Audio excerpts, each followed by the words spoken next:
바울은 어떤 상황에서든지 예수 그리스도를 담대히 전했습니다. 그래서 바울 안의 중심에는 예수님이 딱 중심의 자리를 잡고 있었어요. 여러분 마음에는 누가 중심의 자리를 잡고 있습니까? 내 욕심, 내 어떤 재산, 어떤 내 지식, 어떤 건강, 자녀, 뭐 이런 것들이 자리 잡고 있을 수 있죠. 근데 바울의 마음 속에는 예수님이 꽉 중심에 자리 잡고 있었습니다. 그랬을 때 바울은 어디를 가든지 항상 담대했습니다. 핍박이 와도 담대했고, 매를 맞아도 담대했고, 죽을 뻔한 매를 40에 하나 감한 매를 5번이나 맞고도 두려워하지 않았습니다. 로마 군인들에게 체포되어 부당한 심판을 받을 때도 두려워하지 않았습니다. 왜요? 그 마음 속에 예수님의 부활의 신앙, 그것이 자리 잡고 있었기 때문입니다. 대제사장 아나니아의 법정에 오늘 보니까 1절에 보니까 아나니아의 법정에 서서 2절 보니까 섰을 때도 두려워하지 않았습니다. 왜 그래요? 그 마음 속에 예수님 한 분으로 가득 차 있었기 때문입니다. 여러분들 안에도 예수님으로 꽉 차서 경제를 이기고, 아멘, 가난을 이기고, 질병을 이기고, 할렐루야. 여러분 안에 근심을 이기고, 고통을 이기고, 아픔을 이기고, 절망을 이기고, 소망 가운데 살아가기를 축복합니다. 마음속에 예수님으로 가득 차면 두려울 게 없는 거예요. 그래서 그는 1절에서 공회를 주목하여, 바울이 공회를 주목하여 이르되, 형제들아, 나는 범사의 양심을 따라 하나님을 섬겼다.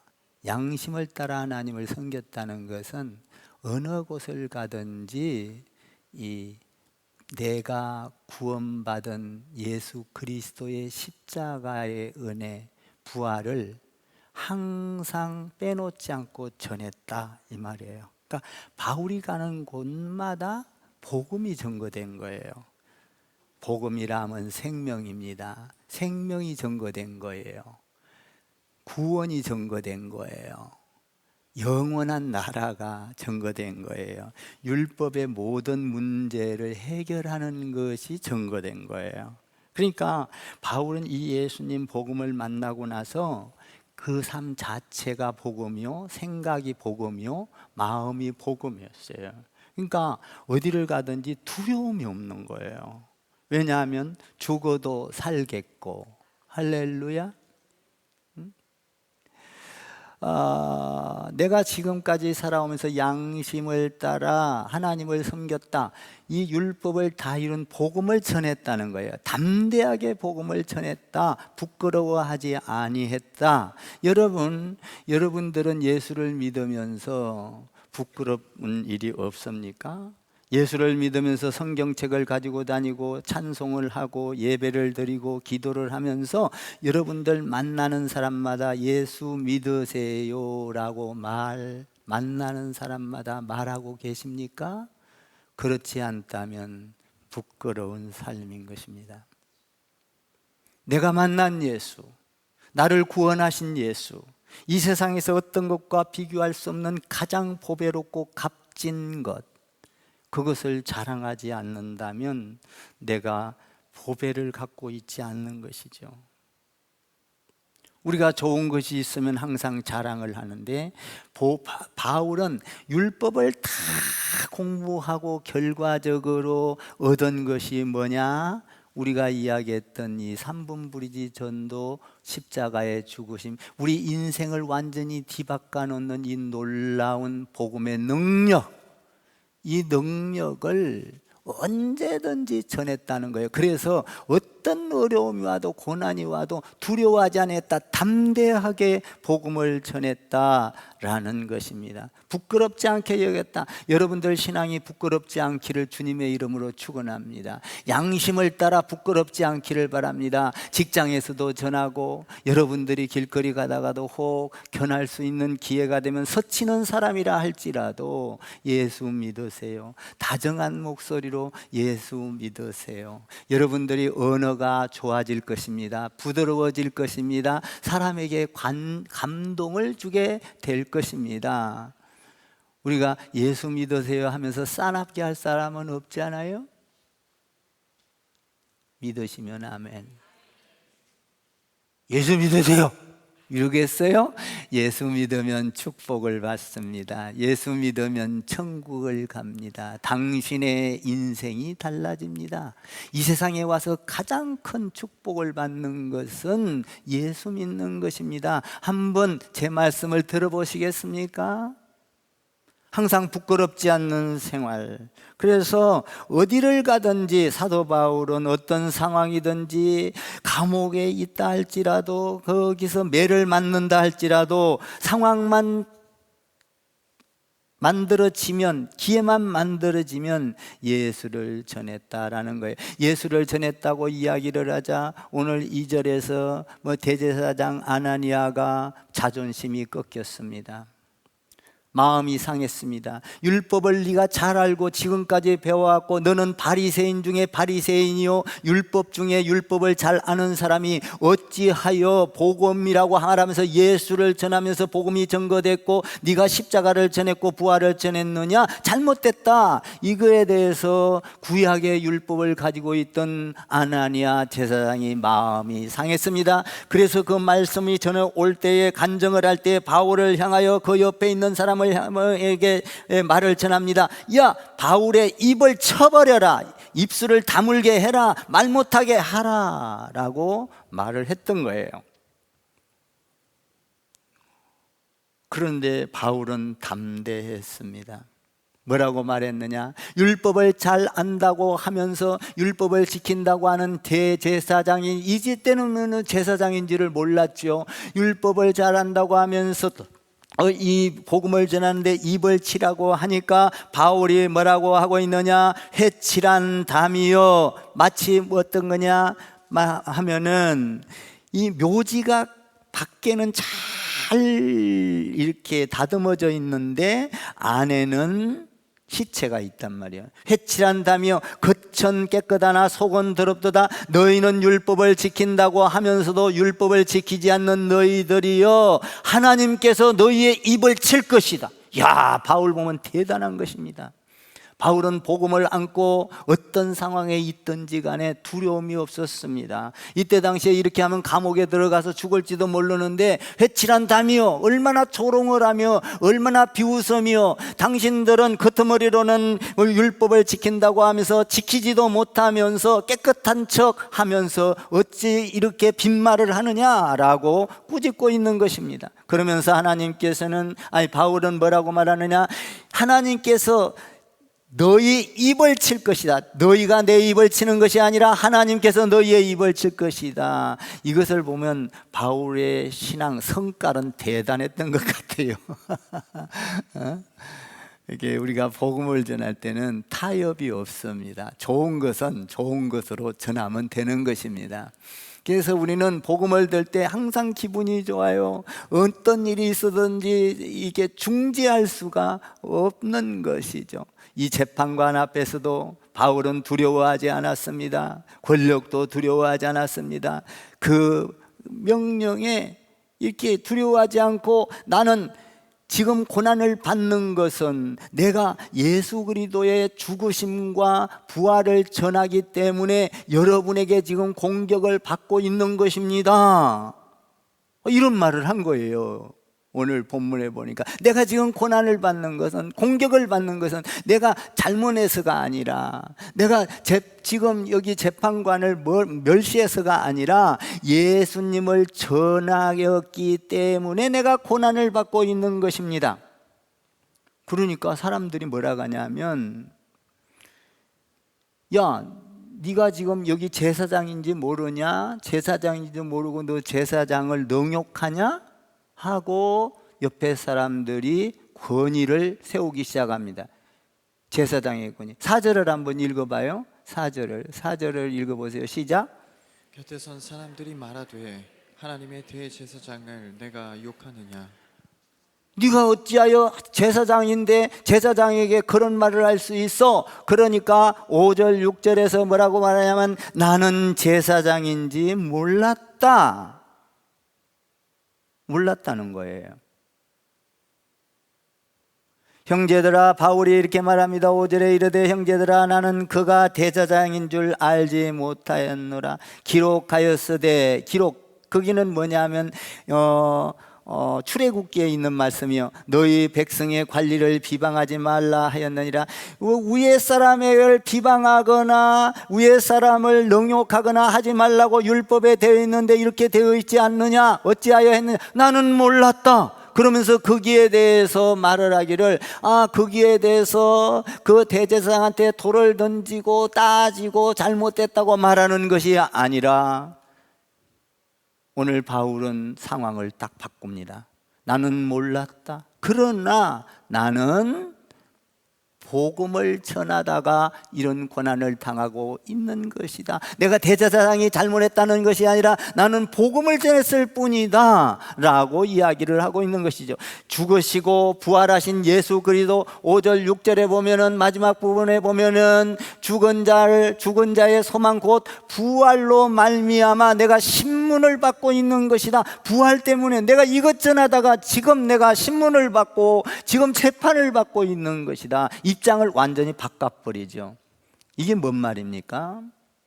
여러분, 우리가 신앙생활을 하는 데는 이 신앙의 이 법칙, 신앙의 신앙의 원리, 이게 중요한 것을 말하고 있는 거예요.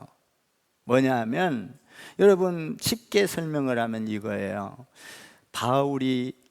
다윗이, 지금 바울이 믿음의 조상의 사람들의, 구약에 했던 사람들의 것을 그대로 축복을 받기 위해서 따라하는 거거든요. 여러분도 마찬가지예요. 신앙생활을 하기 위해서는 성경에서 이야기하는 걸 듣고 깨달으면 행하면 복을 받는 거예요. 우리가 지원해서 만들 수는 없어. 그거는 내 생각이 아무리 좋다 하더라도 하나님의 뜻과는 다르니까. 그러면 바울이 어떤 거를 했어요? 비방하지 않았다. 다시 말하면, 쉽게 말하면 이거예요. 다윗이 왕이 다윗을 죽이려고 그렇게 쫓아다녀요.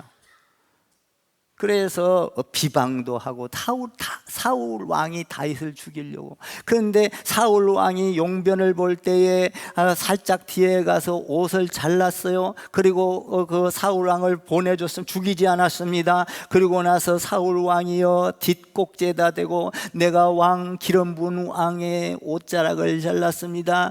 왕이시여 나를 용서해 주옵소서. 그리고 울면서 하나님 앞에 애원하고 그 사울을 향하여 죽일 수도 있지만은 손 하나 대지 않았습니다. 하나님이 준 권위를 절대적으로 무너뜨리거나 무시하지 않았습니다. 그랬을 때에 다윗이 이 세상에서 가장 큰 축복을 받는 예수 그리스도가 이 땅에 나왔던 거예요. 바울도 이것을 안 거예요. 그 권위 앞에, 그 제사장의 권위 앞에 그 권위를 무너뜨리지 아니하고 그 권위를 세워주면서 나는 복음을 전했고 나는 부활을 전했고 그래서 내가 심판을 받는 것이지 나는 제사장인 줄은 몰랐다. 그러면서 자기가 하는 일, 하나님께서 자기에게 맡겼던 일들을 이야기하고 있는 거예요. 우리도 이런 질서를 따라서 신앙생활을 할 때 내가 복을 받고, 가정이 복을 받고, 자녀가 복을 받고, 만대가 복을 받고 하나님의 기업을 이어가는 거예요. 그런 뜻으로 하나님께서는 모든 이 신앙의 스토리를 그렇게 엮어가고 있는 것입니다. 그러니까 우리가 예수님도 마찬가지입니다. 예수님도 십자가를 질 때에 절대적으로 하나님을 무시하지 않았습니다. 하나님의 권위를 아버지여 라고 말합니다. 내 아버지여, 내 뜻대로 마시고 아버지의 권위를 무시하지 아니하고 아버지가 원하시고 아버지의 뜻이라면 하나님의 권위를 분명하게 세웠던 것입니다. 그랬을 때 여러분, 우리도 마찬가지잖아요. 가정에서도 아버지의 권위를 안 세우면 그 가정은 무너지는 거예요. 어머니의 권위를 안 세우면 그 가정은 호로 자식이 되는 거예요. 아무리 못났어도, 아무리 못 배웠어도, 아무리 무식해도, 난 놓고 기억자도 몰라도 아버지는 아버지요, 어머니는 어머니인 것입니다. 그 질서가 있을 때 그 가정은 복을 받는 거예요.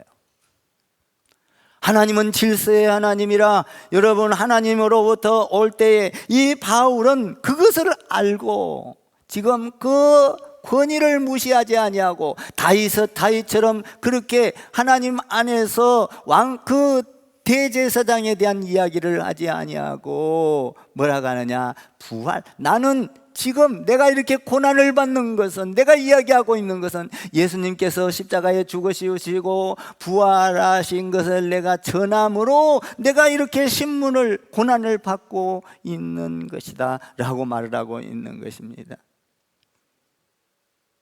그러면서 거기에는 두 가지 종류의 사람들이 그 말을 듣고 있었습니다. 한 사람은 사두개인파였어요. 하나는 바리새인파였어요. 사두개인은 어떤 사람입니까? 사두개인은 부활도 믿지 아니하고 예수님의 십자가도 믿지 아니하고, 여러분, 그 부활 신앙이 없는 거예요. 이 사람들은 하나님의 신적 존재를 무시하는 사람들이, 믿지 않는 거예요. 바리새인들은 뭐예요? 하나님의 부활 신앙을 믿고 있는 거예요.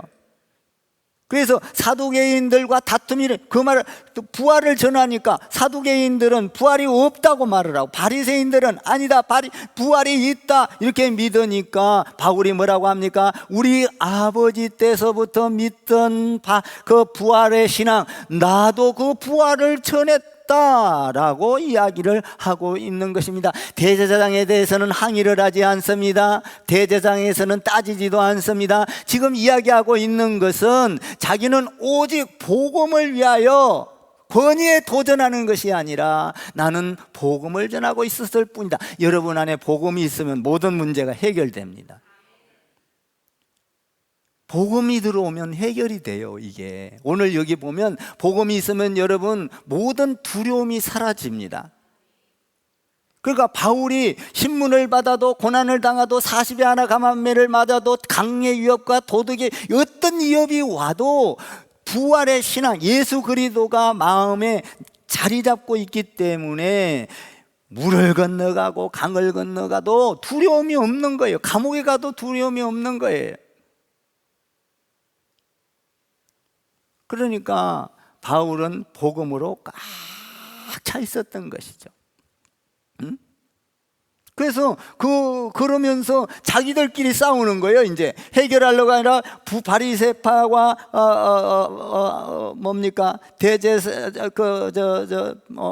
사두개파가 지금 둘이 싸우고 있는 거예요. 네가 옳다, 내가 옳다. 여러분, 하나님은 하나님을 믿는 사람을 통하여 피 흘리는 것을 원하지 않습니다. 우리가 복음으로 꽉 차 있으면 하나님이 해결하셔.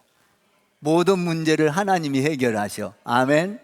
그 오늘도 여기서 보면 하나님이 해결하는 것을 보게 돼요. 우리는 빛의 이야기만 하면 됩니다. 진리의 이야기만 하면 됩니다. 복음의 이야기만 하면 됩니다. 우리는 예수 그리스도 이야기만 하면 돼요. 교회 안에서 뭐 어떤 것을 가지고 따지고 어쩌고 할 것이 아니라 우리는 복음으로 가득 차 있으면 내 안에 평안이 옵니다. 기쁨이 옵니다. 용서가 차고 넘칩니다. 상대방을 이해하게 됩니다. 내가 손해를 보는 것도 감사가 되는 것입니다. 그러므로 빛이 전파되는 거예요. 그래서 모든 복음이 전거되는 거예요. 오늘날 우리 한국교회를 보십시다. 한국교회가 한국 사람들이 지금 우리 세계에서 10위권 안에 6위권 안에 잘 살고 있지 않습니까? 여러분, 이것은 우리가 똑똑해서 그렇게 된 것도 아니요, 우리가 지식이 많아서 그렇게 된 것도 아니요, 많이 배워서 그렇게 된 것도 아니요, 성경을 많이 알아서 그렇게 된 것도 아닙니다. 율법을 많이 알아서 그렇게 된 것도 아니에요. 그럼 뭘까요?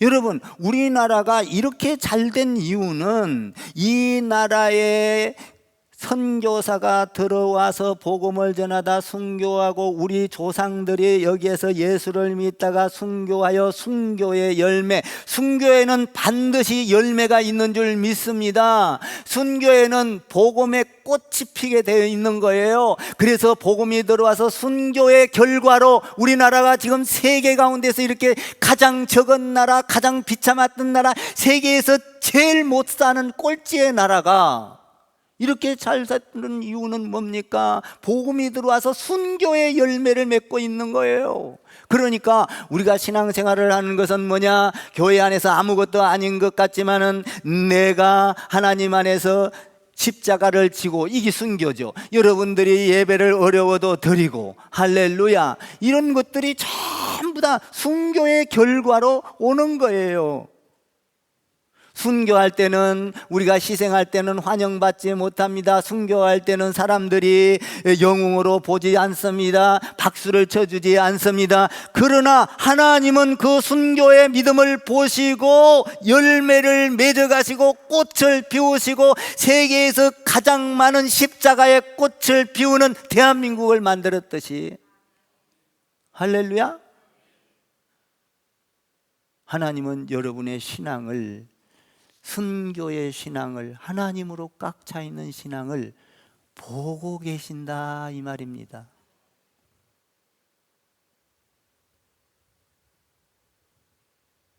보세요. 자기들끼리 다투는 모습을 한번 볼까요? 9절을 한번 보겠습니다. 9절을 한번 보세요. 시작. 크게 떠들새 바리새인 편에서 몇 서기관이 일어나 다투어 이르되 우리가 이 사람을 보니 악한 것이 없도다. 혹 영이나 혹 천사가 그에게 말하였으면 어찌하겠느냐 하여. 여기서 보니까 권위 앞에 도전하지 않고 부활을 전하니까 자동으로 정리가 됩니다. 비평하지 않습니다. 진리를 선포했습니다. 부활을 증거했습니다. 그러니까 그냥 자동으로 이렇게 정리가 되는 것을 보게 돼요. 여러분, 우리는 이 세상을 보고 기도해야 합니다. 온 나라를, 우리 대한민국을 위해서 기도해야 합니다. 여러분, 나 혼자 기도한다고 이 거대한 물결이 지금 이게 해결될까? 그렇지 않습니다. 의인의 기도는 1000명의 기도보다 낫고, 할렐루야. 여러분, 예루살렘은 의인 1명이 없어서 무너졌고 여리고성은 의인 10명이 없어서 무너졌습니다. 여러분, 대한민국의 지금 정치판이나 모든 경제나 너무나 어려운 가운데 있지요. 여러분, 한 사람 한 사람이 골방에 들어가서, 아니면 여러분이 시간을 놓고 나라와 민족을 위하여 기도해야 하는 것입니다.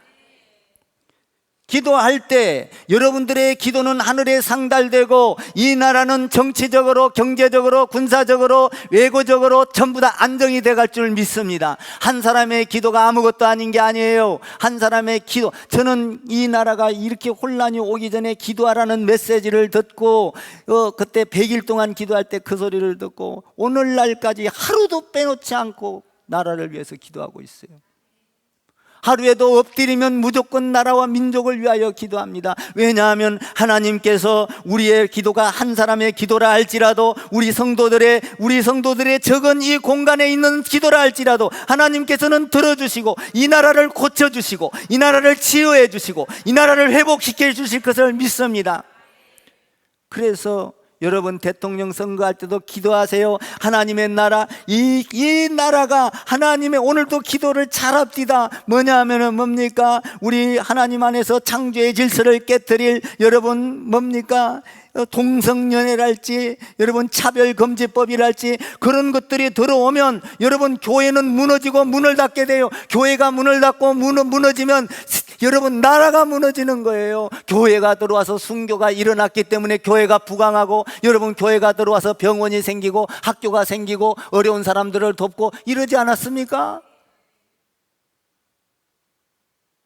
그러니까 첫째 중요한 것은 교회가 무너지면 안 되는 거예요. 교회가 무너지면 여러분, 뭡니까?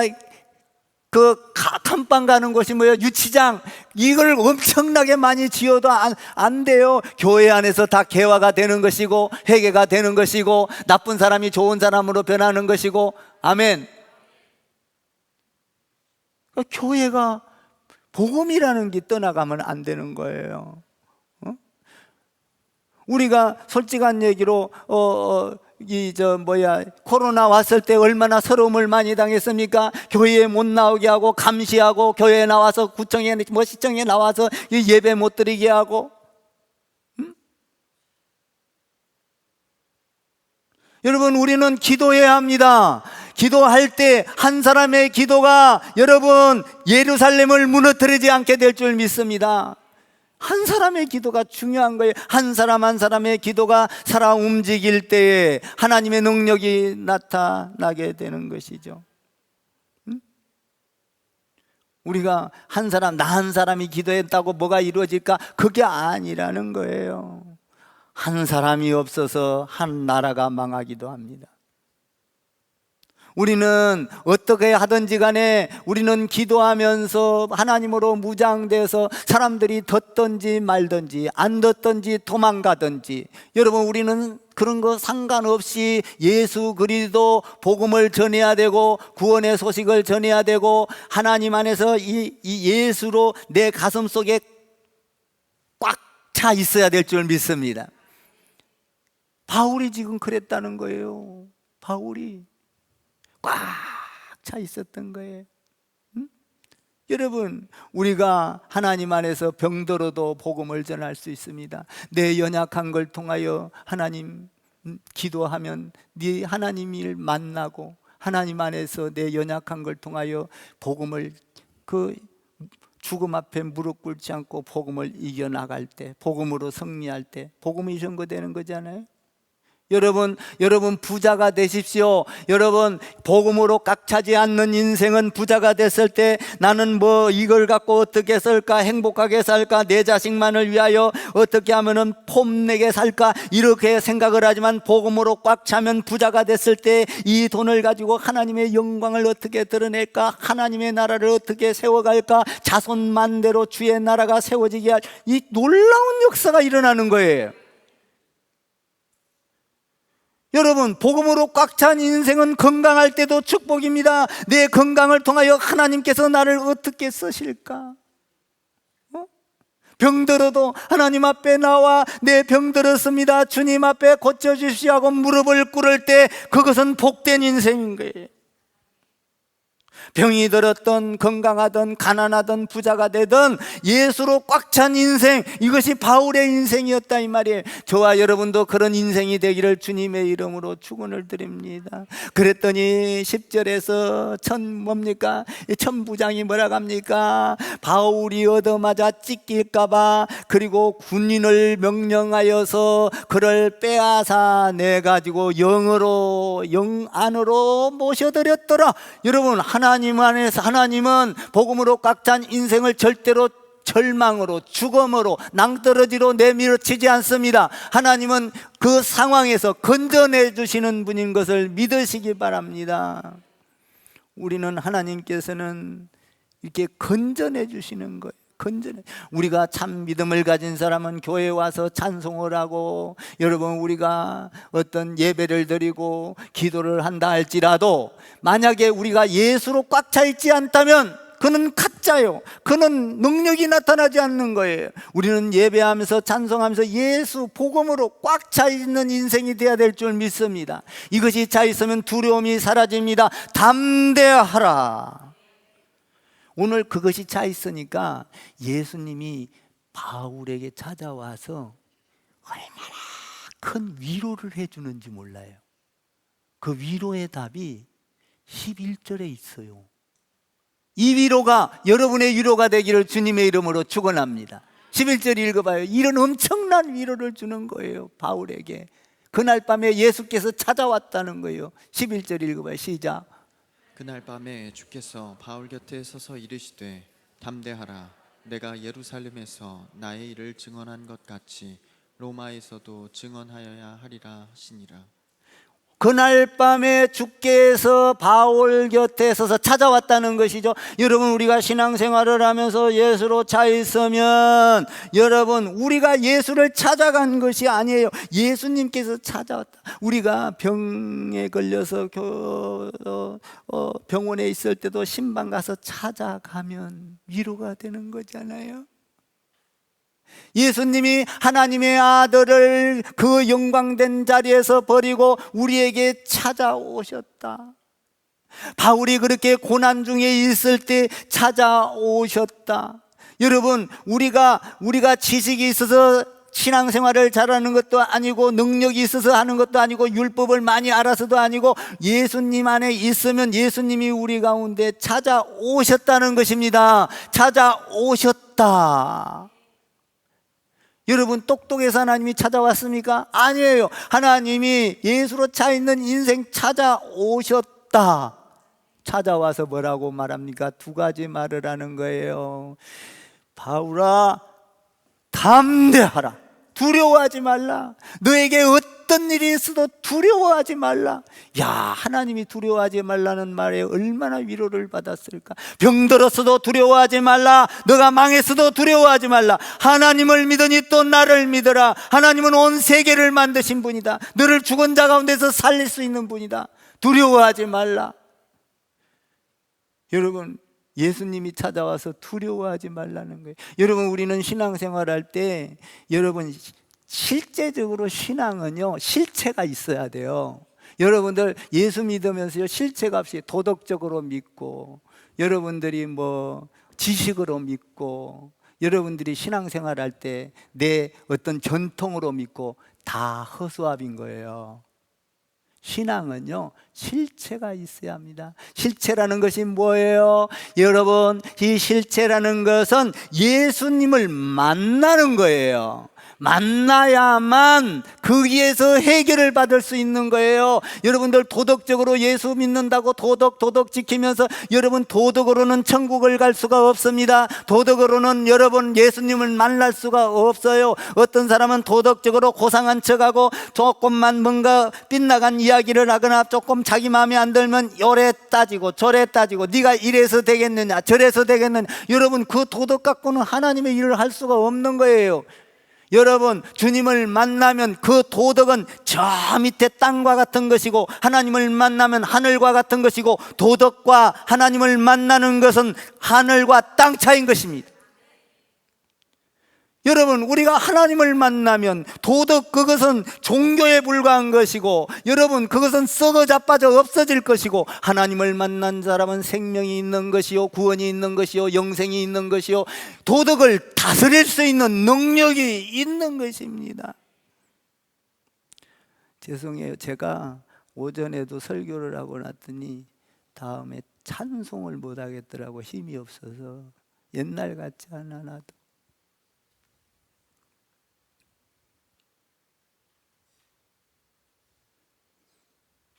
이래다가도 힘이 쭉쭉 빠져. 근데 복음을 전해야 되잖아요. 응? 난 여러분들이 이 복음을 듣고 마음판에 새겨져서 다윗처럼 바울처럼 그렇게 신앙의 선진들의 신앙을 따라 하나님 안에서 여러분 타협하지 아니하고 신앙에 순종하여 말씀이 하나님의 유익이라면 내게 손해가 온다 할지라도 고난이 온다 할지라도 순종하고 나가면 담대하라.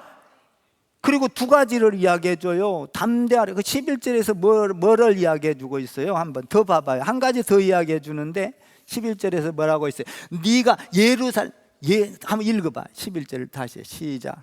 읽어보고 해야 여러분들이 더 이해가 좋아. 곁에 서서 이르시되 담대하라 내가 예루살렘에서 나의 일을 증언한 것 같이 로마에서도 증언하여라 하리라 하시니라. 네가 예루살렘에서도 증언을 하였던 것처럼 로마에 가서도 전해야 되니까 너는 이렇게 지금 핍박이 오고 심판이 오고 이런 두려워하지 말고 담대하라. 얼마나 큰 위로를 주는 거예요. 여러분 신앙생활 하는데 담대하게 하나님의 말씀에 순종해 보세요. 아멘입니까? 저는 이 말씀을 읽을 때 영적으로 확 막 꽂히듯이 들어올 때가 있는데, 왜냐하면 내가 목회를 하면서 하나님 앞에 실체로 나를 만나서 이런 사건들을 겪게 했기 때문에 이 말씀이 살아 움직여 들어오는 거예요. 경험한 자와 경험하지 않는 자는 완전 다른 거예요. 어? 내가 그래서 요새 이런 생각을 해. 요새 너무 늦게 아가씨들이고 총각이고 결혼을 하는데 좀 빨리 해서 애를 빨리 낳아야 철이 들어가지고 부모한테 잘한다니까. 그 자기가 경험해봐야, 내가 늙어봐야 늙은이 마음을 알아. 젊으면 새파래가지고 지 잘났다고 엄마도 없이 태어나고 아버지도 없이 지 잘났다고 지랄하고 돌아다니. 그런데 나이 들어보면 엄마가 그렇게 깨끗했던 엄마가 덜덜 떨면서 흘렸던 것이 왜 그랬는가 이해가 된다 이거야. 나도 몸이 아파서 떨리니까 우리 엄마가 이렇게 떨었던 것이 왜 그랬을까 이해가 된다 이거야. 아멘 좀 하세요. 예수님을 만나면 예수님의 생각이 이해가 된다 이 말입니다. 예수님을 안 만난 사람은 어떻게 예수님의 생각을 알겠어요? 예수님을 만나서 실체적으로 내가 경험을 해보고, 그리고 기도하러 가면 기도하고, 하나님 안에서 꿇어 엎드리라 하면 꿇어 엎드리고, 가라 가면 가고 해봤을 때에 그거에서 우리는 알지 못하지만 가다가 그 놀라운 역사를 하나하나 이끌어갈 때 하나님은 이런 분이었구나, 이걸 경험해야 네가 노마도 가리라, 미래를 바라보고 굳건하니 걸어갈 수 있게 되는 것입니다. 그러므로 오늘 예수님은 곁에 나타나서 네가 노마도 가야 하리라, 놀라지 말라, 두려워하지 말라, 환난이 와도 두려워하지 말라, 매를 맞아도 두려워하지 말라, 담대하라. 너는 예루살렘에서 뿐만 아니라 어디까지, 노마에까지 가서도 네가 할 일이 있느니라. 그러니까 바울이 얼마나 위로를 받았겠어요. 병들어 너는 하나님 안에서 할 일이 있느니라. 아멘. 얼마나 위로가 되겠어요. 위로가 되는 거예요.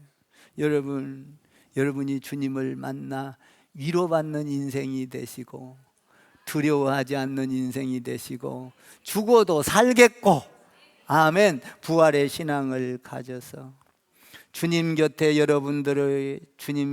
여러분들 곁에 주님이 찾아오는 신앙. 할렐루야. 저도요, 기도하다가 참 많이 찾아오면 주님과 대화를 해. 대화를 하면 거기에 순종을 해야 돼. 순종 안 하면 내게 안 돼.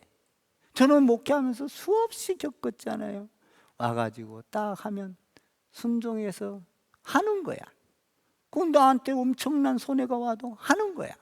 그러면 하나님께서는 뒤에 그림을 그려놓고 기다리고 계시고, 예수님도 그랬잖아요. 십자가를 질 때 너무나 어렵고 힘들었지만 뒤에는 부활이라는 그림을 그려놓고 있었잖아요. 할렐루야. 저를 따라해 보세요. 믿음은 바라는 것의 실상이니라. 여러분, 지금 현재 손에 잡히는 거 없고 보이는 거 없고 만져지는 거 없다 할지라도 믿음은 말씀 안에서 바라는, 내 눈에 보이지 않는 것을 바라는 것의 실체라. 여러분, 지금 이루어지지 않았다고 이루어진 것이 아니라 믿음은 바라는 것의 실상이라 여러분들이 바라고 기도하고 있으면 그것을 땡겨와서 하나님께서 내 삶에서 이루어 가시는 줄 믿습니다. 그러니까 내가 안 보인다고 불순종하는 것이 아니고, 내게 어렵다고 불순종하는 것이 아니고, 하나님 믿음은 바라는 것에 히브리서 11장에 나와 있지 않습니까? 이것이 믿음이요, 복음이요, 능력이요, 생명이요, 아멘 좀 해봐. 구원이요, 영생이요, 뭐 다 할게. 응? 우리 그런 재미로 사는 거 아니에요? 할렐루야? 우리 그런 재미로 살지, 솔직한 얘기로 세상 무슨 재미로 살아? 세상 나는 예수 없이 이렇게 살아라 가면은 죽어버릴 거. 이게 뭔 재미로 살아? 동물과 같은 것이지. 우리에게는 소망이 있고 희망이 있고, 할렐루야. 얼마나 이 재미로 사는 거고, 이 재미로 기도하는 거고, 이 재미로 신앙생활하는 거고, 이 재미로 섬기는 거고, 이 재미로 순종하는 거고. 그렇지 않아요? 이 재미 없으면 지랄났다고 하냐 이 말이요. 이 재미가 있으니까 기쁨을 하는 거예요. 할렐루야. 나는 여러분들이 오늘 바울과 같은 그런 주님 안에서 담대한 신앙 가져서 승리하기를 주님의 이름으로 축복합니다.